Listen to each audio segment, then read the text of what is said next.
অনলাইনে আমি কিভাবে শপিং করি, কি কি ব্যাপার খেয়াল রাখি সেটা নিয়ে আজকে একটু কথা বলবো। সবচেয়ে ইম্পর্টেন্ট হলো নিজের নিড এবং স্কিন বুঝে প্রোডাক্ট সিলেক্ট করা। তো সেই জন্য আমি যেটা করি, বর্তমানে আমি কি কি প্রোডাক্ট ইউজ করছি এবং কি কি প্রোডাক্ট সামনে ইউজ করতে চাই সেটা আগে নিজে বুঝে শুনে বের করি। যেমন আমার উইশ লিস্টে বর্তমানে নাম্বারজিনের এই প্রোডাক্টটা আছে। এখন আমি যেটা করব সেটা হলো সবার প্রথমে এটার ইনগ্রেডিয়েন্টস নিয়ে ঘাটাঘাটি করব। আগেই আমি রিভিউ দেখতে যাব না, সবার আগে ইম্পর্টেন্ট বিষয়টা হলো এই প্রোডাক্টটার মধ্যে কি কি ইনগ্রেডিয়েন্ট আছে সেটা সম্পর্কে ভালো করে জানা। তো গুগলে যেই সবার প্রথমে আমি এই প্রোডাক্টটার নাম লিখে এটার মধ্যে কি কি ইনগ্রেডিয়েন্ট আছে সেটার জন্য সার্চ করব। সবার প্রথমে নাম্বারজিনের অফিসিয়াল ওয়েবসাইটে যাব। এখানে ব্র্যান্ড কি কি দাবি করছে এবং ব্র্যান্ডে সাধারণত দেখা যায় এই ধরনের ওয়েবসাইটে পুরোটা ইনগ্রেডিয়েন্ট লিস্ট অলরেডি দেওয়া থাকে। তো আমি চেষ্টা করি সেগুলো আগে ভালো করে দেখার, ব্র্যান্ড কি কি ক্লেম করছে সেগুলো ভালো করে বোঝার, আর ডিটেলস ইনগ্রেডিয়েন্ট লিস্ট এবং ওই ইনগ্রেডিয়েন্ট সম্পর্কে জানার জন্য আমি ইনসিডিও কোডারে যাই। সেখানে গেলে এই যে ইনগ্রেডিয়েন্ট গুলো আছে সেগুলোর কিছু কিছু মানে কি বলবো এটাকে, মানে কিছুটা ধারণা পাওয়া যায়। সাথে চেষ্টা করি প্রোডাক্টের ফর্মুলেশন এবং কেমন কনসিস্টেন্সি, সেটার প্যাকেজিং কেমন, এই সবগুলো জিনিস ভালো করে আগে থেকেই দেখে রাখার। এবং এগুলো প্রপারলি বোঝা হয়ে গেলে এখন আমি চেক করবো এগুলো রিভিউ এর জন্য। আর প্রোডাক্টের রিভিউর জন্য ডার্মাটোলজিস্ট থেকে শুরু করে যারা স্কিন কেয়ার প্রোডাক্ট গুলো ডেভেলপ করে এমন অনেক ইনফ্লুয়েন্সারদের আমি ফলো করি। তো সেগুলো নিয়েও ঘাটাঘাটি করি যে কেউ এগুলো সম্পর্কে রিভিউ দিয়েছে কিনা বা এটা ডিটেল সম্পর্কে জানিয়েছে কিনা। তো সেগুলো দেখি।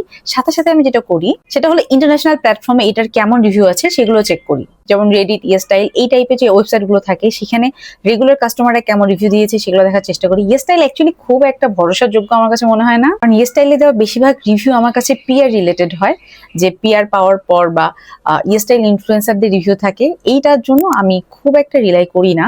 তবে হ্যাঁ, ওটাও আমি একটু ঘাটাঘাটি করি, কারণ সে সম্পর্কে তখন বোঝা যায় যে প্রোডাক্টের ডিটেলস সম্পর্কে। এছাড়া কোরিয়ান ওয়েবসাইটও রয়েছে, তবে রেডিট আমার বেশ পছন্দ, আমি এখানেও ঘাটাঘাটি করি। তবে রিভিউ দেখার ক্ষেত্রে কিছু ব্যাপার খেয়াল রাখতে হবে। যেমন অনেকেই আছে জাস্ট ডিরেক্টলি বলে দেয় এই প্রোডাক্ট আমার ভালো লাগে নাই, এই ব্র্যান্ডটা আমার ভালো লাগে নাই। তবে আমার জানার চেষ্টাটা থাকে যে ওই প্রোডাক্টটা কেউ একজন কেন ইউজ করেছে, কিভাবে ইউজ করেছে, সে কি কনসার্নের জন্য ওটা ইউজ করেছিল এবং কেমন রেজাল্টটা পেয়েছে।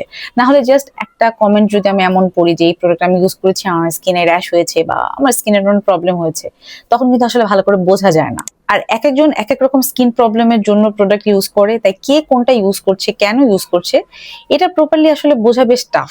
এই জন্য ফাইনাল ডিসিশনটা শুধু এটার উপর নির্ভর করে আমি নেই না। আমি চেষ্টা করি ডার্মাটোলজিস্ট থেকে শুরু করে আরো যে ইনফ্লুয়েন্সার রয়েছে, এবং কিছু কিছু ইনফ্লুয়েন্সারদেরকে আমি ফলো করি যাদের স্কিন প্রবলেম এবং আমার স্কিন প্রবলেম খুব কাছাকাছি বা একদম সেম টাইপের।